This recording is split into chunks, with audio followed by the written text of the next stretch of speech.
Hello, thank you for joining us for today's Boredom Buster with the REACH Museum. We're going to be learning how to finger knit, which is exactly what it sounds like. It's knitting, but without knitting needles, instead using your fingers. So for this activity, all you need is some yarn and your two hands. So it's really easy to get started. All you're gonna do is take your yarn. We're gonna refer to this as the short end and this as the working end, the end that's attached to the rest of our yarn, or just the longest end of your yarn. That's gonna be the end we're working with. So we're gonna call that our working end. You're gonna take your short end and hold it between your thumb and your forefinger, like this, so that it falls off your hand on the side of your thumb. You're going to do this with whichever hand is not your dominant hand. So the hand you write with, that's the hand that's going to be free. The hand that you generally wouldn't write with or use to eat, that's going to be the hand that's holding your yarn. So your working end should go across your hand and hang off the side of your hand on the pinky side. All right. Now you're just going to take this working end of your yarn and you're going to start to weave it between your fingers by going behind your pinky, and then you're going to go in front of your ring finger, and then you're going to go behind your middle finger and in front of your index finger. So it should look like this.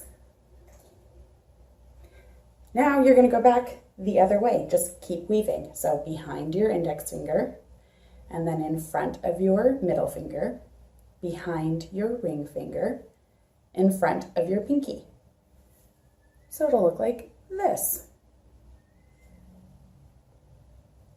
All right, you've kind of got a little loop around each finger now.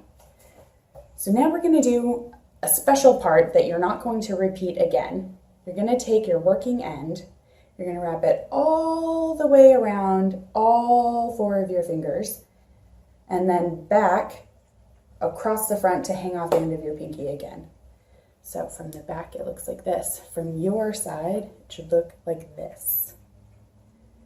Okay, now we're going to very carefully, starting with our pinky, we're going to pull the bottom loop of our yarn up over top of our line and the top of your finger, but leaving this line still on your pinky. So it should look like this when you're done. Take that bottom loop and pull it up over top of your finger, leaving the top part there.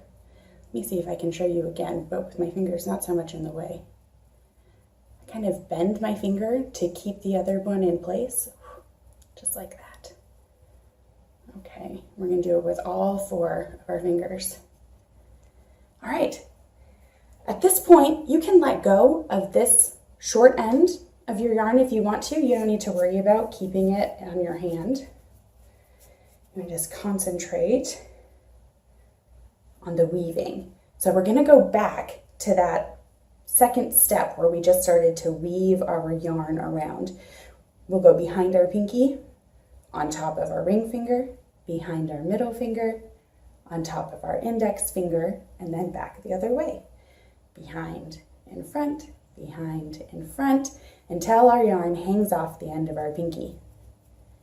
And then we're going to just repeat that last step of pulling the yarn, starting with our pinky, up and over top of our new top loop and the end of our finger. Like this. Okay. Now, your yarn will probably start to travel up your hand, up your fingers, so just make sure you keep pushing them down a little bit as you go. And you can kind of give both of these little yarn a tug to keep everything nice and tight as you're weaving. Okay. So now you're just going to repeat those 2 steps, weave back and forth, and then pull your loops up and over and over again until your project is as long as you want it to be. You could make a little tiny blanket for a pet rock. With this, you could make a little scarf for yourself or a bracelet.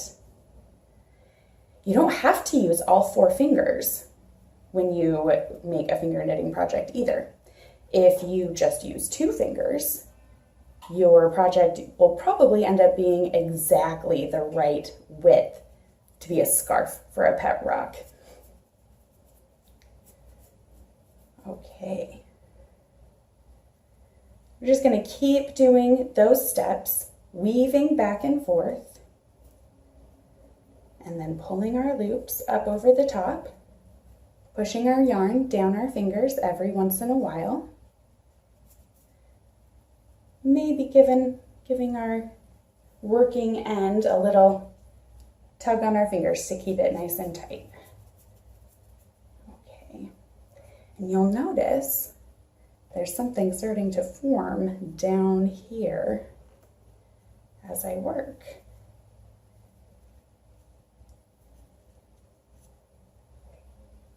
Okay. So here's my knitting starting to form. And like I said, the longer I knit, the more times I repeat these steps, the more of a finished project I will have. I could stop right here if I wanted to, and I could maybe cut this into a long piece and make a necklace out of it. I could keep going and make myself a bracelet or a scarf, like I said. And if I want to do that, then this is how I'll end it. Maybe yours will end up being longer before you want to end it, but you're going to take that working end of your yarn and you're going to start by weaving down, excuse me, first you're going to have to cut the end. Okay, so first you'll cut the end however long you're going to want your project to be. And then you're going to start by weaving, going down underneath the loop on your pinky and pull it all the way through. Then you're going to go up underneath the loop on your ring finger and pull it all the way through. You can let that first loop come right off your pinky at that step. All right, now you'll take your yarn and go down underneath the loop on your middle finger. Take that loop off of your ring finger. And then, what do you think? Up underneath this last loop on your index finger. Pull that loop off of your middle finger. Okay. Yeah, I could tie a knot here and have myself like a pretty necklace.